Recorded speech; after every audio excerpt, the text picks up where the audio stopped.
Awesome.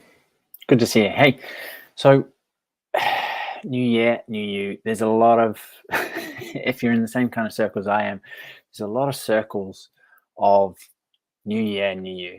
And that's wonderful, right? It's a fresh start. Let's do something different. And, eh, you know, here's my 2 pence on that. Don't meditate to get good at meditation. Do it. Take the time out of your life so you get good at life. Okay. This is really a skill at getting to know the filters, the beliefs, the habits, the limitations, the negativity, the voices in your head that stop you from living the life that you want, that stop you from being present and focused on the stuff that you can control rather than the stuff that you can't. So often I talk to people and they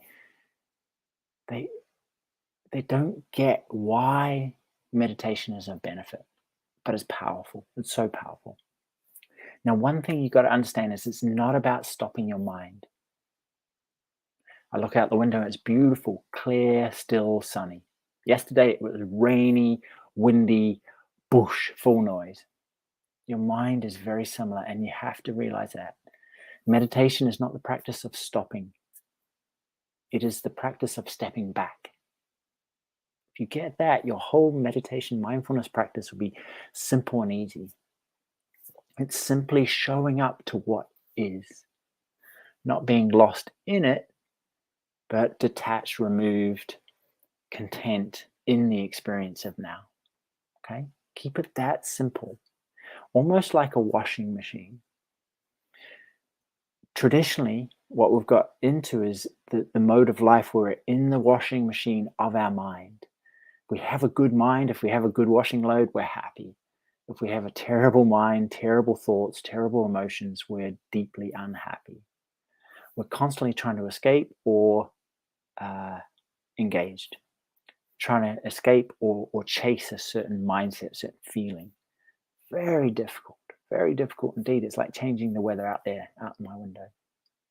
So the practice, what you're doing every day to get good at life is really stepping outside the glass of the washing machine. Like right now, for example, you can be aware of me talking, me waving my hands. You can be aware of the stuff around you, where you're sitting, standing, tuning in.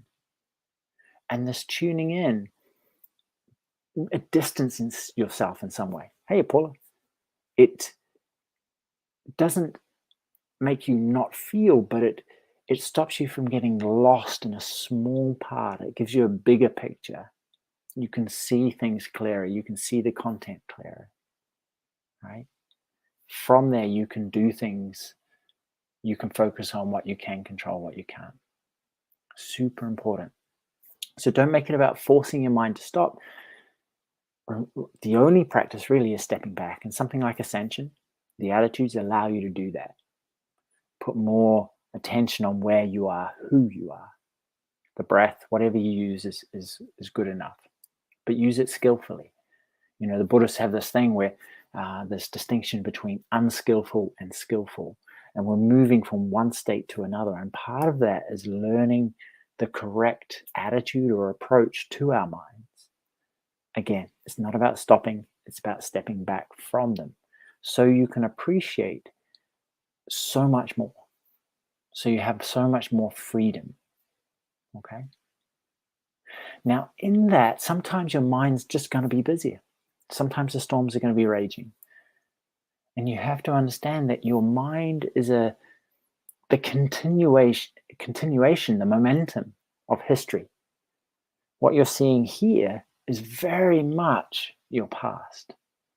It's the past tendencies, habits, thinking patterns, still with momentum. And that's why stepping back is so important, because you let the momentum die down, and eventually they do. You find a place of stillness. Not because you made the stillness, but because you stopped driving the thing, the head, right? And in that, a voice that says, hey, you're doing great, is the same as the voice that says, hey, you're useless, you're a loser. Same voice, same energy. You're spinning the same split personality inside ourselves, okay? So we're seeing history, we're seeing weight, we're seeing something that has a momentum. And so getting involved just creates more momentum, whether you want to create something different or stop it or whatever. But the understanding of that meditation, what it allows you to do is unload the weight, the momentum you're carrying. Consider a bathtub. Consider a bathtub. What we have during the day is just a whole lot of stress, a whole lot of momentum, a whole lot of weight coming in, all so that you can stop doing at a later date. And that's the important thing. We don't often stop. We just go, go, go. So we're carrying this weight. Meditation, ascension meditation especially, is beautiful because you pull the plug and you allow all that to drain. Now, sometimes you notice that draining effect, which is a busy mind. It just goes busier. It doesn't mean you're doing it wrong. If anything, you're doing it right. So after your meditation practice, after your ascension practice, you get up and go, oh, I feel so much lighter, even though I had a busy head. Because you had a busy head. Does that make sense? Because the stress, the momentum, the weight of history that you were holding was allowed to move, allowed to release. A little bit like the exhaust on your mind-body motor. It's in progress, it's moving, it's shifting, and that's a good thing. Trying to stop it is exactly like putting your hand on that exhaust. It hurts, and it's a waste of time. The deep rest that you get from meditation, from not trying to force it, not trying to push it, just stepping back, that deep rest, that I don't care what's happening in my mind, allows a great deal of this momentum, this weight, this stored stuff to be released. And that's the body's job, right? Recovery is not just a physical thing. Your energy levels are not just a physical thing. They're mental, emotional, even spiritual in some way.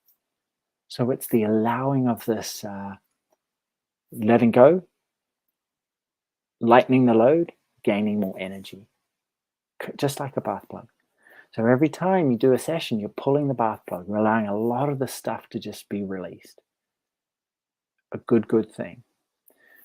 The bottom takeaway line is it's not going to look the way that you expect it to.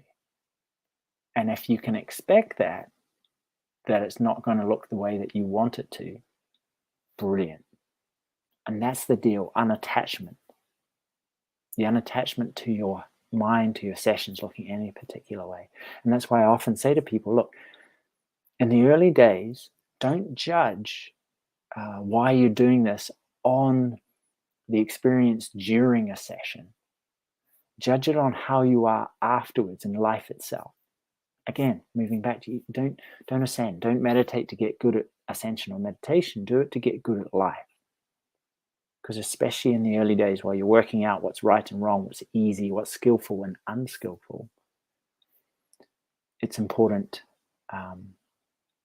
to accept this, to know this, to understand it, and you'll get that deeper. Okay? So, do it. Just do it.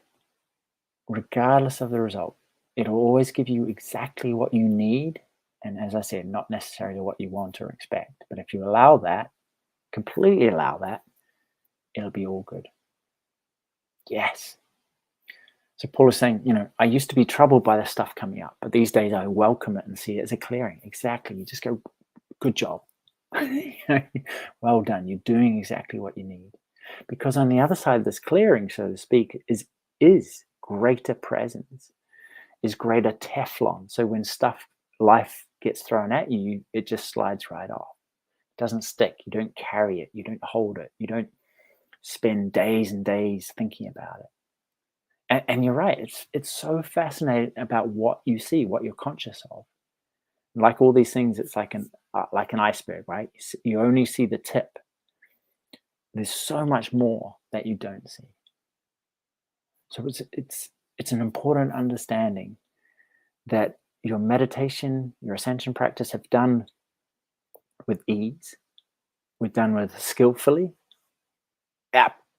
absolutely it slows down in frequency. There is an end to stress. As long, and this is where a mindful approach to life comes in, as long as the stress coming in isn't greater than the stress going out. And that's what we can control. That's the interesting thing. It's stressful when we try and control the things we have no control over. Do you know, really? When you embrace it, when you completely accept it, go, I can't do anything about it, it doesn't stick. And therefore, it's not the events or the people or the situations. It's our reaction or response to that, our level of resistance or our level of acceptance of those people, events, situations. You see? So often we go, well, she made me feel a certain way. I feel stressed because this job, I'm suffering because of this. And I'm not saying don't make change. Don't say those things, make different decisions, get different jobs, etc., etc. But realize that the stress, the suffering, the load comes from our reaction or our resistance, our lack of acceptance to the thing. Yeah? Aha. Now that is a work in progress. The movement during meditation does slow down, but it comes through the complete acceptance or surrender to the realities of life. This I cannot control. This I can. When you get really clear on that, then life stops being stressful. Does not mean life stops being painful. It still throws, life will still life you. It still throws the unwelcome, the unexpected at you. But you deal with it in a different way, in a way that, like I said, doesn't cause suffering, doesn't cause you stress, doesn't cause you panic, anxiety, frustration, anger. Yeah? You don't carry it. I hope that makes sense. And that's the whole, for me, one of the whole points about meditation is really that discovering, I cannot control this, I can control that.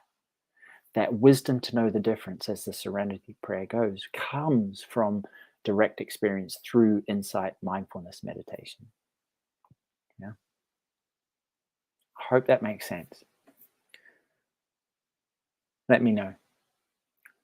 But it's why I think when you're busy and you don't have the time to stop, you need to take the time to stop, step back, close your eyes, because it gives more physical energy, more emotional energy, more mental, spiritual energy, which is so nourishing just in itself. This feeling like, I'm alive, I've got this. But it removes the weight of the stuff that you're carrying. It separates you from the suffering, the stress that you're causing through an unskillful, through an unconscious battling or arguing with reality. Yeah?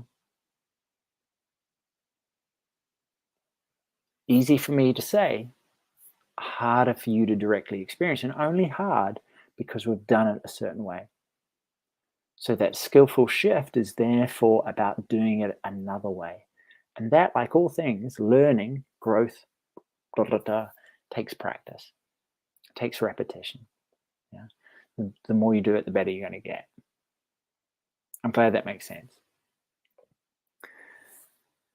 Regular practice is just that. That's what's going to give you the kind of life and the reaction to life that you can't control, gives you what you want. Okay? So anyway, I hope that's been helpful. Let me know. And welcome to 2023. Anywho, let me know what I can do, if this has been useful, if it hasn't, questions, anything like that. And yeah, we'll talk much more soon. Take care. Have a good day. Bye.